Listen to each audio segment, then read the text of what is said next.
Interesting, because Nigel Farage actually resurfaced this tweet by Nigel Farage. He found it and retweeted it from 2014. What separates the winners from the losers is how a person reacts to each new twist of fate. I was wondering what your thoughts are on that, especially from an MMA perspective. You know, you win in some and you lose some. Well, as I said, you know, when you're fighting, and you know, this political battle has become a real fight for America. It's not how many times you get knocked down, but how many times you get back up again. And Trump has shown constantly that he just keeps getting up. They've hit him with criticism, they've hit him with protest, impeachment, indictment, and at every step he just gets stronger and stronger. And this, again, assassination attempt has done the same thing. It's like it's almost, they've done everything they can to knock him down, but every single time he's gotten back up, he's gotten stronger, he's becoming more popular, his following is getting better, and he's shown that spirit that he's there to fight. I mean, just the way he got up after someone tried to shoot him and raised his hand, fist pump in the air, fight, fight, fight, you know, fight for our freedom. I'm not going to stop fighting. That really showed some great character. We had this video from CNN. I don't think they get the lesson on the left yet. I really don't think they do. They're still using this explosive language with regards to violence in the president's direction.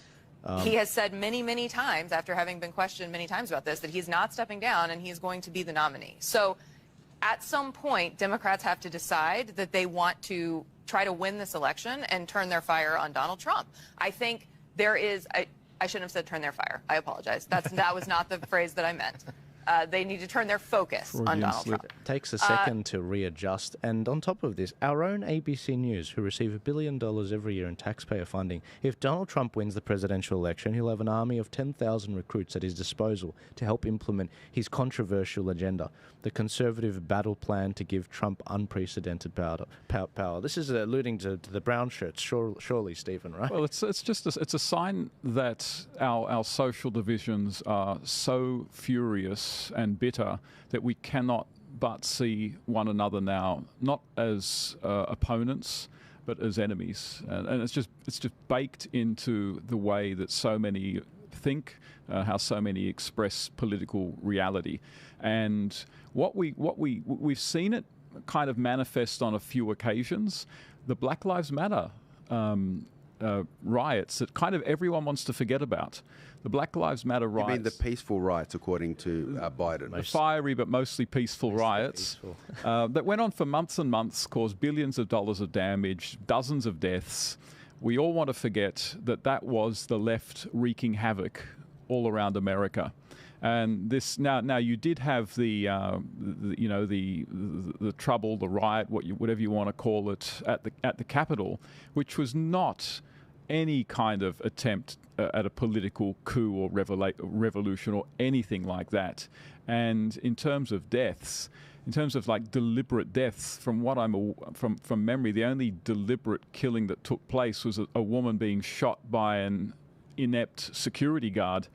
And then finally, we've got an assassination. So what we see is that this language of warfare is used by both sides, but it's really on one side where it actually ends in great destruction and death, and that's the left. Well, yeah, you're right. I mean, how many times prior to the election, in this past period, have supporters of the Democrat Party done things like holding up a head, a bloodied head of Trump, or calling for his murder, or putting them in his bullseye? I mean, they've used that language very carefully to kind of target Trump this entire campaign. I'm actually surprised you haven't got have you got the video footage of CNN talking about Biden, how he's got COVID, and if he recovers, it's equally as heroic as Trump surviving the assassination attempt?